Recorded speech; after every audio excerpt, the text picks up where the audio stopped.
بسم اللہ الرحمن الرحیم۔ حضرت خالد بن ولید رضی اللہ عنہ نے عیسائیوں کے ایک قلعے کا محاصرہ کیا تو ان کا سب سے بوڑھا پادری آپ کے پاس آیا تو اس کے ہاتھ میں ایک انتہائی خطرناک زہر کی پڑیاں تھیں۔ اس نے حضرت خالد بن ولید رضی اللہ عنہ سے کہا کہ اس قلعے کا محاصرہ اٹھا لو اور چلے جاؤ۔ میں وعدہ کرتا ہوں کہ جب آپ ہمارے دوسرے قلعے فتح کریں گے تو ہم یہ قلعہ بغیر جنگ لڑے آپ کے حوالے کر دیں گے۔ حضرت خالد بن ولید رضی اللہ عنہ نے فرمایا کہ نہیں، ہم پہلے یہ قلعہ فتح کریں گے، بعد میں کسی دوسرے قلعہ کا رخ کریں گے۔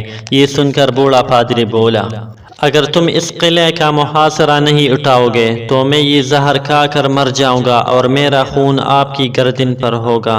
حضرت خالد بن ولید رضی اللہ عنہ فرمانے لگے کہ یہ ناممکن ہے کہ تیری موت نہ آئی ہو اور تو مر جائے۔ یہ سن کر بوڑھا پادری کہنے لگا کہ اگر آپ کا یقین اتنا ہی پختہ ہے تو یہ لو زہر اور خود کھا لو۔ حضرت خالد بن ولید رضی اللہ عنہ نے زہر کی پڑیاں پکڑی، بسم اللہ پڑھی اور پانی کے ساتھ زہر اندر پھینک لیا۔